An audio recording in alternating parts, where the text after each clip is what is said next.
होता है, लेकिन युवा के लिए दिशा देने की जरूरत है। उसकी कौन सी दिशा हो, किस प्रकार से वो आगे बढ़े। हम और आप मिलकर के क्या कर सकते हैं? केवल कागज की डिग्री लेकर के, स्कूल कॉलेज के सर्टिफिकेट के भरोसे से हमारा जीवन धन्य हो जाएगा, मैं समझता हूँ ये थोड़ा असंभव बात। इस संभावना के लिए बीच की एक कड़ी चाहिए जो इस प्रकार से विचार करे, यहाँ मेरा युवा आगे बढ़ करके वो अपना कुछ करना चाहता है, तो कितना अच्छा लगता है सुनकर के। वो नौकरी पाने वाला नहीं, नौकरी देने वाला बनना चाहिए। इस बात की आवश्यकता है समाज के बीच में। उसके अंदर सारी क्षमता योग्यता है। मैंने राजेंद्र जी की बात इसलिए कही है, राजेंद्र जेटली का मूल जन्म पंजाब से हुआ और 40 साल पहले आपने स्वयं ने कहा है काफी कष्ट से अपनी जिंदगी प्रारंभ की, लेकिन कष्ट की जिंदगी के बाद भी जो अपने मन में संकल्प लिया, जो अपने मन में विचार किया कि मैं एक आदर्श नागरिक भी बनूंगा और लोगों को रोजगार भी दूंगा, चाहे मेरे जीवन में कष्ट आए, लेकिन अब मैं अपने जीवन से बाकी लोगों का जीवन बदलूंगा। तो ये आज के समय के, हमारे इस समय की आवश्यकता है। जब आजादी नहीं थी तो युवाओं की लंबी श्रृंखला हमारे सामने देखी और जानी है। माननीय विश्वास जी ने बताया है, भगत सिंह, चंद्रशेखर आजाद, ये सारे लोग इसलिए जिए कि इनको देश की आजादी के लिए, देश के उस समय के नौजवानों को आदर्श रूप में अपने खून का, अपने प्राण की बलिदान देते हुए लोगों के सामने आदर्श उत्पन्न करना था। इसलिए चंद्रशेखर आजाद ने कहा, मैं आजाद जीऊंगा और आजाद मरूंगा, कनपट्टी पे गोली लगा करके अपना प्राणांत किया। यह चंद्रशेखर आजाद की जवानी कुर्बान की। लेकिन यह उस दौर की आवश्यकता थी जब अंग्रेजों के खिलाफ हमारा आक्रोश सबके बीच में लाना था।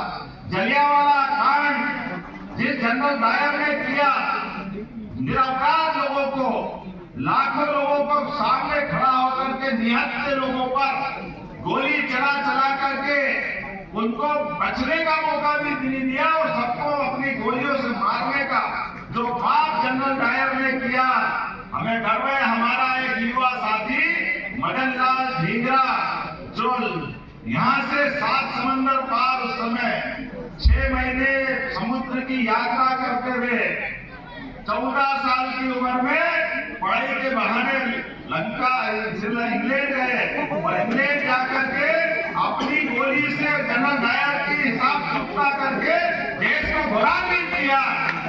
हमारा दुश्मन देश के किसी भी हिस्से में छिपा हो, हम उसको बख्शेंगे नहीं। ये उसी प्रकार से जो यशस्वी प्रधानमंत्री जिनके नेतृत्व में एक बार नहीं 2 बार पाकिस्तान के घर में घुस करके हमारे देश के दुश्मनों से हिसाब चुकता करके देश को घोरान्वित करते यशस्वी प्रधानमंत्री, ये आज के देश की आवश्यकता है। जब दुनिया का सबसे युवा देश अगर भारत है, तो भारत अपने सारे प्रश्नों के उत्तर स्वयं की क्षमता योग्यता से निकालने में सक्षम है। मुझे इस बात की प्रसन्नता है। हमारे युवा देश की अगर बात करते हैं तो 1.5 करोड़ युवा अपने अकेले मध्य प्रदेश के अंदर है। इसलिए हमने युवा शक्ति मिशन को आज लॉन्च करने का संकल्प लिया और इसके 3 पिलर्स मोटे तौर पे बनाए हैं। वो पहला है संवाद, जिसके माध्यम से हम युवाओं से संवाद करके उनकी अपनी पढ़ाई है, उनकी अपनी इच्छा है, उनका अपनी योग्यता है, उसका आकलन करके वो किस किस क्षेत्र में जाना चाहते हैं। सरकार के विभिन्न मंत्रालयों का समेकित रूप से कहने के लिए 54 से ज्यादा मंत्रालय हमारे पास है, लेकिन इनका आपस में तालमेल कराते हुए उनकी दिशा निश्चित की है और दिशा निश्चित करने के बलबूते पर हमारे युवाओं के हाथ में काम मिले, उनकी इच्छाओं को अंजाम मिले, उनकी जिंदगी खुशहाल बने और वह देश और प्रदेश के काम आए। ये उद्देश्य युवा मिशन का है। ये बात की प्रसन्नता है। जब हम युवा मिशन में युवाओं के सामने बात कर रहे हैं तो आज का जमाना केवल कागज की डिग्री से काम नहीं चलेगा। आज का जमाना लर्निंग का है, प्रशिक्षण का है, एक दूसरे के साथ जुड़ने का है। इसलिए स्किल डेवलपमेंट के आधार पर भी और कई प्रकार से हमारी सरकार काम कर रही है। एकमात्र ये काम नहीं कि केवल हम सरकारी नौकरी देंगे, एक काम ये नहीं कि केवल हम अपने कोई सबको कारखाना लगा के सबको काम दे देंगे, हम उसको स्वावलंबी भी बनाएंगे, अपने पैरों पे खड़ा करेंगे। किसान बनता तो उन्नत किसान बने, अगर कोई और काम करता तो आज की तकनीक के आधार पर वो अपनी जिंदगी को और खुशहाल बनाए। इसलिए टारगेट तय किए और टारगेट की अवधि भी तय की है और कुछ जरूरतें भी तय की है कि शिक्षा की भी आवश्यकता है। इसलिए शिक्षा का भी संकल्प लिया और हमारे बीच समृद्धशाली बनाने के लिए, स्वावलंबी बनाने के लिए, उसके जीवन के विविध पक्षों को जोड़कर उसको आगे बढ़ने का मौका दिया। हमने 2028 तक का संकल्प किया है कि 2028 तक मध्य प्रदेश के 70% से ज्यादा युवाओं के लिए हम रोजगार उपलब्ध कराने का प्रयास करेंगे। आज के इस मिशन का बड़ा लक्ष्य ये भी। दूसरा, शिक्षा के बगैर जिंदगी अधूरी है, लेकिन शिक्षा के लिए सब कुछ कॉलेज जाए, पीजी करे, इसकी जरूरत भी नहीं, लेकिन न्यूनतम आवश्यकता के आधार पर हमने कहा कि 2030 तक युवा शक्ति मिशन के आधार पर हमारे प्रदेश के 10वीं और 12वीं के सभी युवा कम से कम 100% आधार पर अपनी इन कक्षाओं को पास करे। ये मिशन भी हमारा है।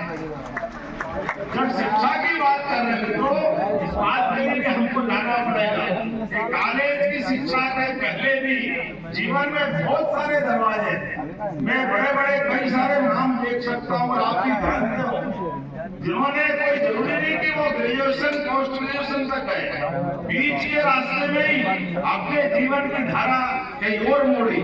सचिन तेंदुलकर से लगाकर कई खिलाड़ियों का उदाहरण हमारे सामने है अपने बीच में, जिनने अपने संकल्पों के बलबूते पर, अपनी क्षमता योग्यता से, तो सेम प्रकार से हमारी युवा शक्ति कॉलेज के साथ साथ कॉलेज में जाए, पढ़े तो जरूर पढ़े। उच्च शिक्षा से मैं मुंह मोड़ने की बात नहीं कर रहा, लेकिन वाकई जिसको उच्च शिक्षा में रुचि है वो उच्च शिक्षा के नए नए रिकॉर्ड बनाए, उस क्षेत्र में जाए। लेकिन अगर उसकी आजीविका का प्रश्न है, उसके जीवन में आर्थिक प्रबंधन की जरूरत है, वो अपनी क्षमता योग्यता पहचान कर उसको जो अच्छा लगे उस तरफ आगे बढ़ना चाहिए। आज समय की आवश्यकता इसी प्रकार की है। हम सब देख रहे हैं तकनीक के बलबूते पर छोटे छोटे देश अपनी अपनी दुनिया में एक अलग प्रकार की पहचान बना रहे हैं। काल के प्रवाह में अतीत की गलतियों से सीख करके हम सब नए संकल्प से आगे बढ़े, नए नए लक्ष्य हासिल करें। और स्वामी विवेकानंद के शब्दों में उठो, जागो और तब तक मत रुको जब तक अपने लक्ष्य को पूरा न कर लो। आज के लिए इतना कहना पर्याप्त। बहुत बहुत धन्यवाद। भारत माता की जय।